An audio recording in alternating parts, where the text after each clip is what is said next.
Hello and welcome to Faith Evolving. My name is Mary Clare, and today we're going to be talking about why there isn't a Prince of Egypt 2.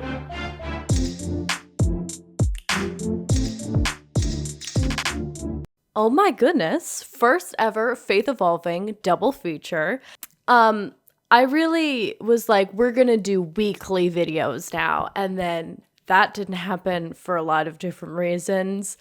So I was like, you know what? 2 videos in 1 week. Let's go for it, I guess.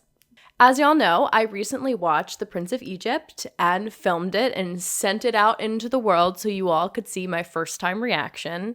However, after watching it and seeing how much of an absolute masterpiece it is, I began reflecting on why there isn't a sequel. Now, you may count Joseph, King of Dreams, which was another DreamWorks animated film that came out not too long after in a very similar animation style. It's also based off of a story found in the Hebrew Bible. However, it's not a sequel. It's actually more of a prequel. And I've never seen it, so maybe I'll film a reaction at some point. But if I'm being completely honest, if I want some Joseph content, I'm going Joseph and the Amazing Technicolor Dreamcoat. I'll take Danny Osmond over this Hercules wannabe any day. I don't know why they made him a ginger. It's very confusing what's going on, but I simply digress. So instead today, I'm going to be talking about why the biblical narrative doesn't really lend itself to a Prince of Egypt 2, especially if it is to remain a kid's movie.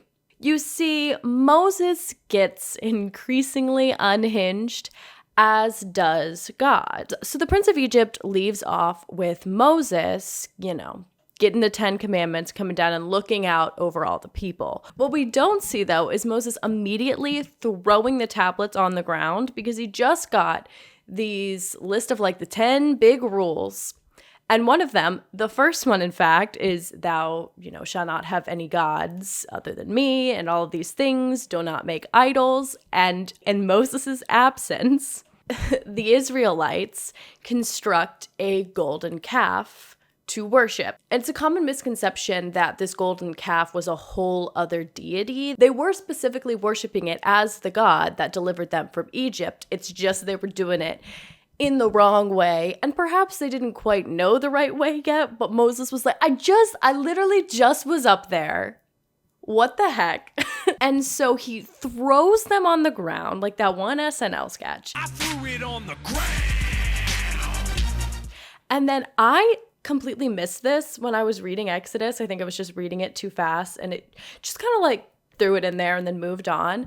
But I was watching a Ted Nivison video where he was watching a film, really awful animated movie about Joshua, which Joshua starts to pop up in here, even though he gets his own chapter after Moses is dead. But Joshua, where Moses melts down the golden calf and then forces the Israelites to drink it. And that's straight up in the Bible. They kind of breeze past it, but that happened. So maybe, we're rooting for this Moses guy in Prince of Egypt, and these kids are watching Prince of Egypt 2, and they're like, oh, you either die or live long enough to see yourself become the villain, I guess. But the thing is, the story isn't as simple, and it really wasn't in the first Prince of Egypt, the first part of Exodus, as a hero or a villain.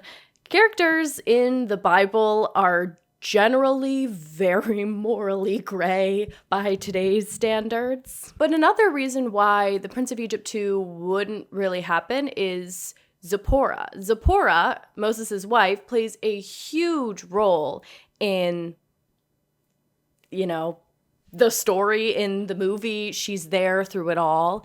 When in actuality, Moses spent most of his time when he returned to Egypt, according to the biblical text, without her, without his children. He doesn't have children in the movie, but he had them in the text.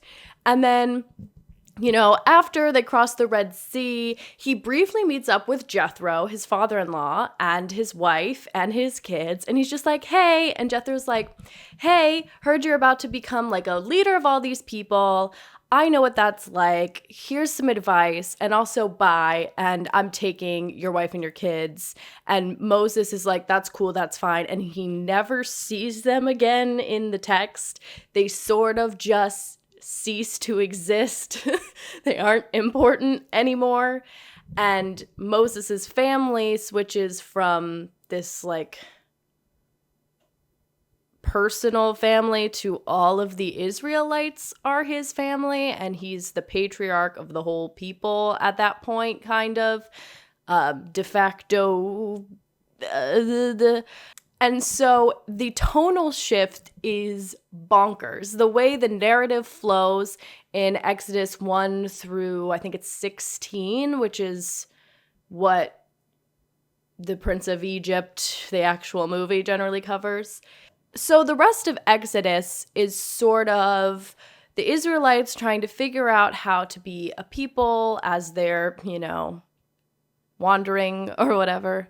Am I even in focus? No, babes, you are not in focus. Kind of after the Jethro kind of talking to his family and then being like, bye, I'm going to go out for milk and never come back.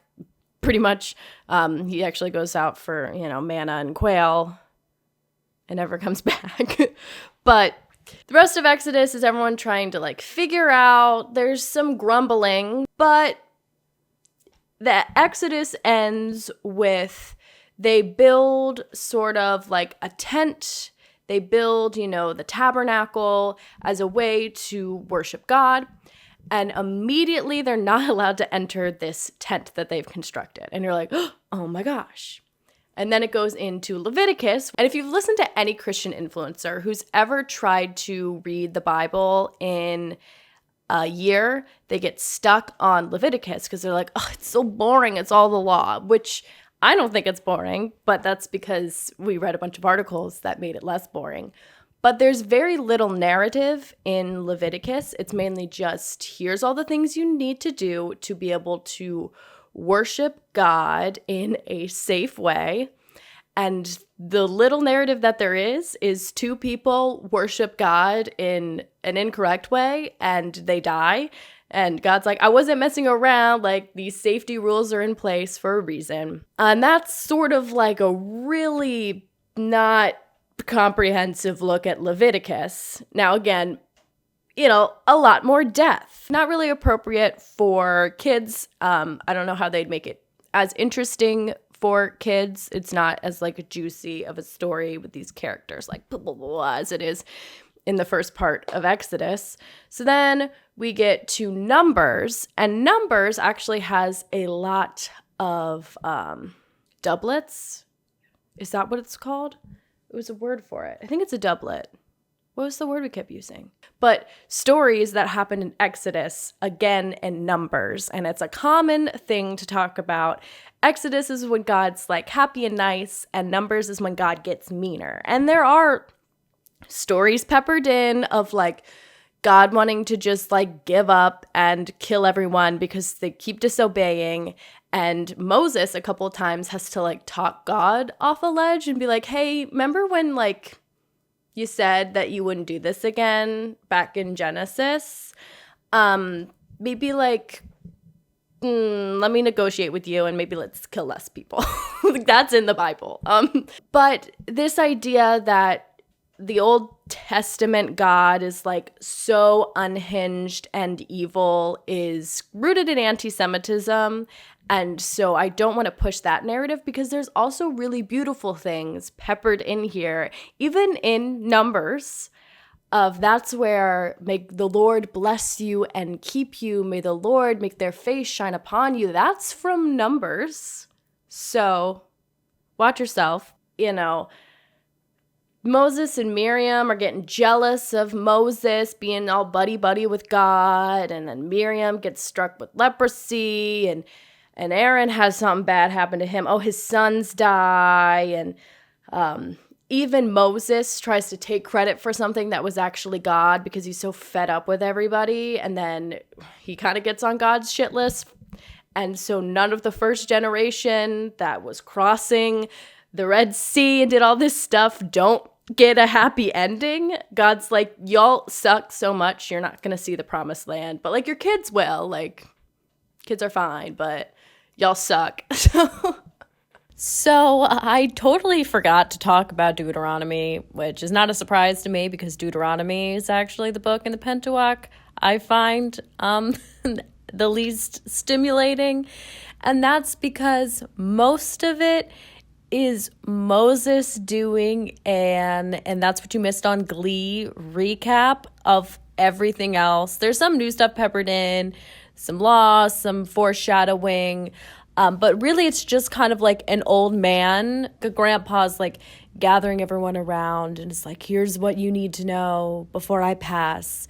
It also doesn't help that like Moses dies in the story and then like pops back up talking again and then dies again. So basically what I'm trying to say is The Prince of Egypt 2 would either be an incredibly boring movie, an incredibly complicated, convoluted movie, or an incredibly violent movie, none of which would be great for a children's audience.